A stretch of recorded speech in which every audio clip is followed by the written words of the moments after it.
we briefly touched on this with Jay, but I kind of want to expand it a little bit more in terms of like who do you think out of the current Chelsea squad will be sort of like the major winners and losers? Because that's something that I know people have kind of been debating over the past couple of weeks since the announcement was made, and I feel like what you've just touched on there, that I kind of feel like actually this is a more flexible and versatile squad than we've had when we've changed coaches before. So I actually don't think the obvious, I may be wrong.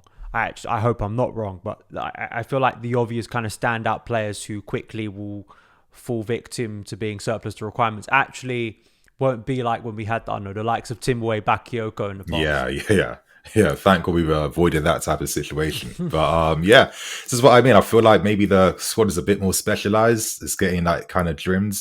I don't think there's much baggage that Maresca has to like take control of, and so this is why I'm feeling quite optimistic that he could do something here. And I think pre-season is the most like important period now to really understand how he can be, how the players react, how they play, what he does, and yeah, we take it from there. Who stands out most? I guess the obvious ones are obviously, you know, the players who performed really well last season. But are there any kind of surprise ones that you're kind of looking at and going, I really actually think that pre-season will prove to be a big period for this specific player? I'm gonna sound so boring, but not really. To be honest with you, I'm kind of feeling like it'll be like kind of status quo. I'm more interested to see how maybe players like Enzo might get used because I know that Mm. we know that Enzo might be fulfilling this Harry Winks role, but then we can't pretend that Caicedo can't equally do that, right? And then you might think to yourself, if he offers a bit better defensive support in front of the defense, would you not maybe have him there to break up attacks compared to an Enzo? I mean, or maybe it's something Maresca will adapt depending on the opposition quality we're playing against. Like, there's so many different ways that he can run things and do things, and I actually, Mm. you know, I find it really hard to even gauge what could happen, to be honest. This is why I'm just waiting for pre-season to get like an inkling of, Mm. okay, are we thinking of the right things here? Are we thinking of the right things there? But, maybe I'm curious to see like what happens to guys like Malo Gusto.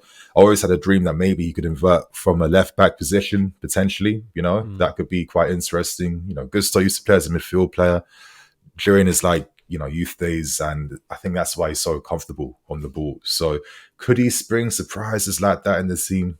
I don't know. And then I guess for like the big two, what happens with Nkunku and Palmer? Because it felt like as we ended the season with Pochettino, we were starting to see like signs of like a blueprint a little bit. And obviously you'd imagine both of them will be in the team together.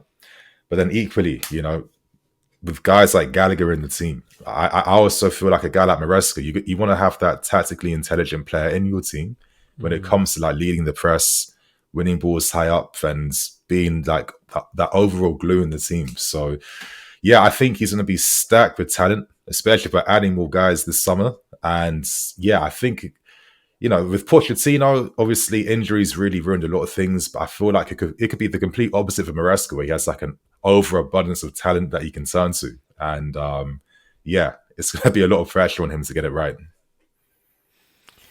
A name that I did hear this week, just in some reports as I was like scanning through sort of the timeline, was Andre Santos. It seems, I know we got, to be fair, I feel like there's a lot of deja vu about this summer compared to last when we were kind of theorising what Pochettino's setup was going to look like. But it seems like Santos is actually going to remain after his loan at Strasbourg. And speaking to Jessica Frotter, who's obviously a Brazilian Chelsea fan and kind of an expert about Brazilian football, I know how excited people like her are and others about Santos. And I can't say I watched his loan at Strasbourg as closely as I would have liked to, but I know it was more successful than not, especially when you contrast it with barely playing at Forest in the first half of the season. So could Santos, as kind of one of these eights for Maresca, really surprise a few over pre-season? I think he definitely can. I think he's a big talent, and I think he kind of impressed all of us last preseason. I think we were a little bit surprised when Leslie was maybe even signed and then even kept in the squad over him. But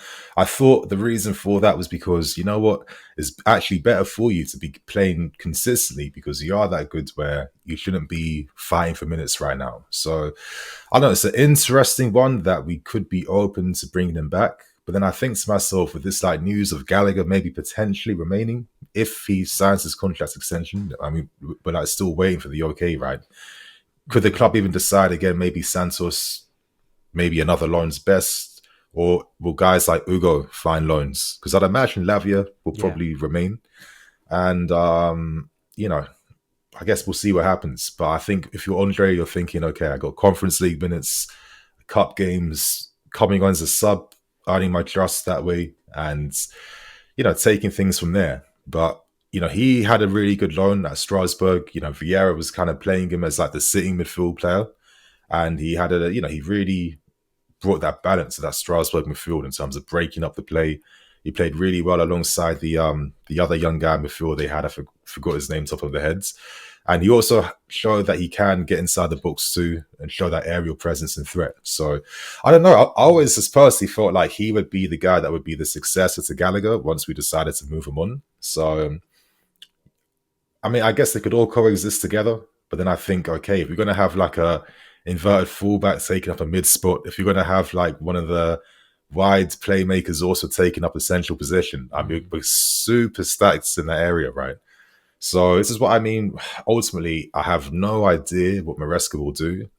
Yeah, he did some things at Leicester, but will he maybe switch things up a little bit because he has access to like stronger, better players? I mean, yeah, honestly, man, it makes me just like scratch my head all the time because I actually find it really hard to even figure out what could be done, to be honest with you. And I think maybe a forgotten part of it too is because a lot of us sit there and go, well, how are all these guys going to get minutes? But I also think it's maybe not factoring in what type of coach you have, because some coaches are very much, I want 14 players, 15 players, and I'm going to work with them. And that's kind of, even if I have more players, really, I'm only going to work with a select bunch. Yeah. You know, Mourinho obviously is kind of the prime example of this. But I even think Pochettino, to an extent, even with, I know it's slightly weird because he kind of was limited by the injuries, right? He was kind of forced into, especially towards the end of the season, trusting a very small group of players. But Tuchel, for instance, was a guy who liked rotating a lot more, and I do ponder what part of the scale Maresca's onto that, because you know, he is also walking into a situation where he's going to have European football, and that turnover from Thursday to Sunday is going to be intense, right? And it's going to be new for some of these players who didn't experience it last year. So, you know, actually, maybe in pre-season it looks a little bit bloated, but once we get into the rough and tumble of the season, yeah, it's like then suddenly you think actually players are starting to get a varied share of minutes, especially when you have the Conference League is very different to the Champions League, right? Like you don't need to play your first team every single week. Exactly. And let's be realistic, we'll most likely get some injuries at some point next season, as we always tend to get. So, you know, I'm sure like once we look back on next season, things would have made a lot more sense than what we can see right now. But yeah, you know, I do. It's a little bit daunting just having this much access to good players, especially with a lot of these guys not really getting minutes last season due to injuries like Lavia and then Kunku, big money guys. You know, you're expecting them to be getting looked at seriously too, right? So yeah, and on top of that too, the players we look to add and bring in, for adding an Elise, Oliseh to the team, I mean, that's even, it gets even more difficult. So I don't know. I think with the level of talent we have, I'm being really harsh, but I feel like I'm demanding Champions League football for next season. I think it's reassuring that at least we were like 5 points off, and he just felt like if he had fine-tuned like a handful of games, like those silly points we lost like Sheffield United and teams like that, we probably could have done enough just to like get through, and with maybe like more to come from Maresca and more players, you're hoping we finally get it right. Yeah, I don't think it's unrealistic or unfair to expect Champions League football next season. I think, firstly, exactly the point you just made. You look at the end of last season, and despite the criticism over Chelsea, it was one of the wildest endings to a season I've seen in terms of like the way we felt for a majority of it. And then and then it ends actually where in a place where actually, if you told us that at the start of the season before a ball was kicked, I think most of us would have gone 6th place.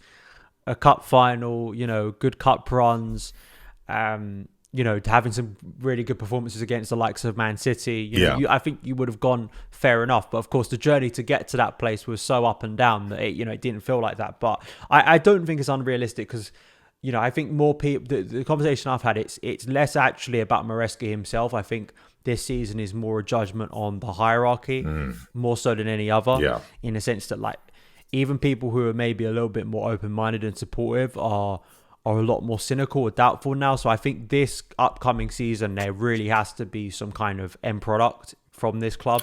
And the hierarchy for all the money they've put in. And, to me, I would have had, as the social media term goes, I would have had the same energy if Pochettino was still here. Like it would have been, now you have to go up to Champions League football. This squad needs to go up to another level. And I personally, I don't think, I think like sort of moving the goalpost now because Maresca's coming and gone, actually, no, we're going to have another season where Champions League football, is it that important? No, also financially, it's important, right? Like they've spent so much that they need Champions League football at some point. So I don't think you're being unfair there.